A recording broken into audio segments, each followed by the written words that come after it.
നമ്മളെല്ലാവരും മനുഷ്യന്മാരാണ്. നമുക്കൊക്കെ ആഗ്രഹങ്ങളുമുണ്ട്. ആ ആഗ്രഹങ്ങൾക്ക് വേണ്ടി പണിയെടുക്കുന്നവരാണ് നമ്മൾ. പക്ഷെ നമ്മളിപ്പോൾ ചെയ്യുന്ന ആ ഒരു എഫേർട്ട് പോരാ, കുറച്ചും കൂടി പണിയെടുക്കണം. Work hard, double your effort.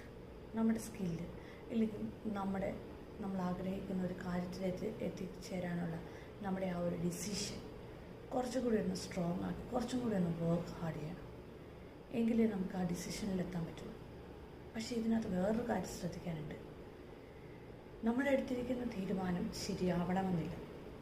ഒറ്റയ്ക്ക് തന്നെ അത് സക്സസ്സിൽ എത്തണമെന്നില്ല. ബിക്കോസ് നമ്മൾ ദൈവം തമ്പുരാനൊന്നും അല്ലല്ലോ ഒറ്റ ടേക്കിൽ തന്നെ സക്സസ് ആവാൻ.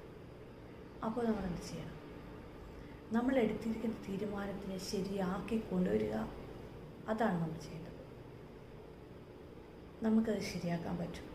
നമ്മൾ ചെയ്ത തെറ്റുകൾ പഠിച്ചുകൊണ്ട്, അല്ലെങ്കിൽ നമ്മുടെ തെറ്റുകളിൽ നിന്ന് പാഠങ്ങൾ ഉൾക്കൊണ്ടുകൊണ്ട് അത് വീണ്ടും ആവർത്തിക്കാതെ നമ്മുടെ ഡിസിഷനിലോട്ട് നടന്നെടുക്കാനായിട്ട് നമുക്ക് ഓരോരുത്തർക്കും സാധിക്കും.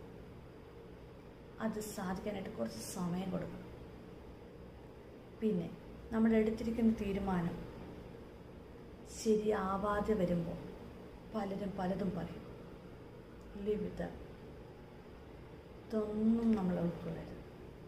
നമുക്ക് നമ്മുടെ ഡിസിഷനുണ്ട്. അതിനെ ശരിയാക്കി കൊണ്ടുവരിക എന്നതാണ് നമ്മുടെ ചുമതല. നമ്മുടെ ഡ്രീമിലേക്ക് എത്തുക എന്നതാണ് നമ്മുടെ ലക്ഷ്യം. അപ്പം ഇതൊക്കെ എല്ലാവർക്കും സാധിക്കുന്നതേ ഉള്ളൂ. നമുക്ക് മുന്നോട്ട് പോകാം. ചെയ്തു നോക്കാം. ശരിയാവുമോ ഇല്ലയോ?